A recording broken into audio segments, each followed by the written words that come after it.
A classic Corvette once stood toe-to-toe with Ferraris at auction. Not because it was fragile museum art, not because it was rare by accident, because it marked the exact moment America proved it could build a world-class sports car. That car was the C2 Corvette. And it didn't just change Corvette history, it redefined how the world valued American performance. To understand why, you have to rewind to the early 1960s. At the time, Europe owned the sports car conversation. Ferrari meant racing pedigree, Jaguar meant elegance, Aston Martin meant cinematic cool. American cars were fast in a straight line, but clumsy everywhere else. General Motors hated that reputation.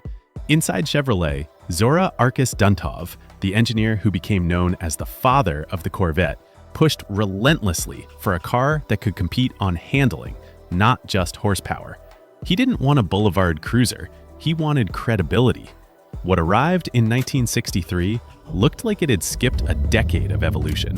The C2 Stingray abandoned the soft curves of the C1 and replaced them with knife-edge lines, sculpted fenders, and a silhouette that looked fast standing still. Hidden headlights, taut bodywork, a stance that felt predatory.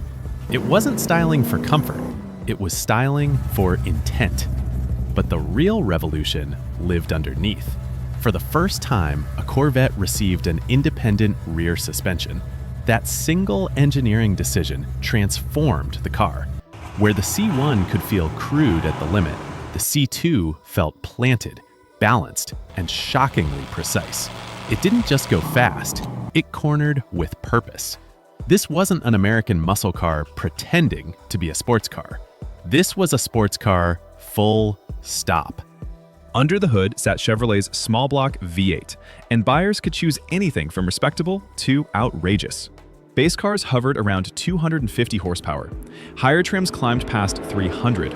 And then Chevrolet unleashed engines that rewrote expectations. The 327 cubic inch fuel-injected V8 produced 375 horsepower in 1963, using mechanical fuel injection at a time when most cars still relied on basic carburetors. No turbo, no supercharger, just mechanical precision. Magazine tests recorded 0 to 60 times in the low 5-second range. In the early 1960s, that wasn't just quick, that was elite. Then came the mythology.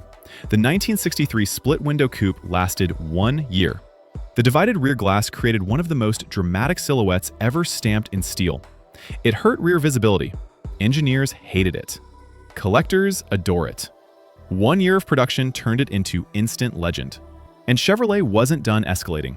By 1965, the Corvette entered the big block era with a 396 cubic inch V8. By 1966, displacement exploded to 427 cubic inches. These engines didn't deliver speed politely.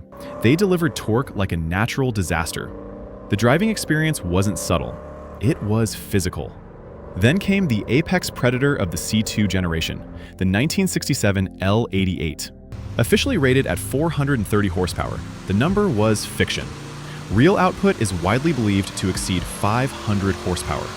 It was built for racing homologation, not comfort. Only 20 were built. Owning an L88 wasn't about luxury, it was about domination. That scarcity pushed the C2 into a new financial category. Pristine L88 cars now trade in the multi-million-dollar range, placing them in the same collector conversation as European exotics. That's when the Corvette crossed a line. It stopped being a patriotic curiosity. It became global currency.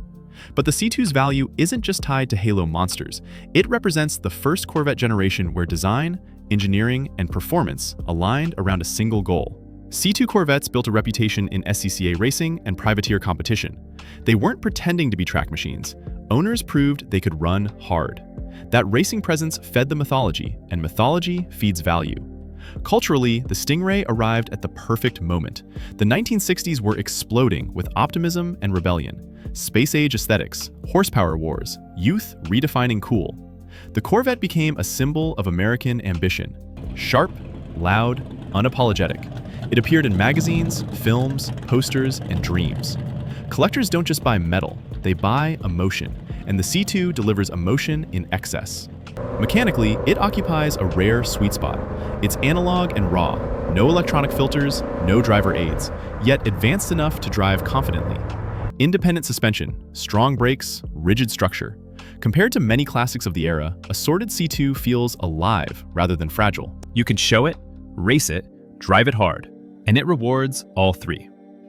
Then there's the numbers game. Production wasn't tiny, but time thinned the population. Racing, damage, rust, and decades of modification erased countless examples. Survivors that retain correct drivetrains, colors, and documentation are increasingly rare. Collectors don't just want a C2, they want the C2. Correct engine codes, correct trim, correct history. And when authenticity meets desirability, prices accelerate. The Stingray also benefits from universal recognition. Even casual enthusiasts know the shape. It transcends brand loyalty and enters cultural memory. That widens the buyer pool. In wide demand, stabilizes value. Every great collectible sits at the intersection of performance, design, scarcity, and story. The C2 checks all four with aggressive confidence. It's beautiful without being delicate, fast without apology, historic without feeling obsolete. It marks the second Corvette stopped chasing Europe and started challenging it. That's why it leads the classic Corvette hierarchy. Not because it's old, not because it's rare, because it represents a turning point. A moment when American engineering didn't ask for permission, and collectors never forgot. Every auction record, every perfect restoration, every preserved Stingray is a reminder of that shift. The C2 isn't just valuable steel, it's a milestone, and milestones rarely fade. So the real question isn't whether the C2 deserves its crown. The real question is, what modern car is bold enough to create a moment like that again?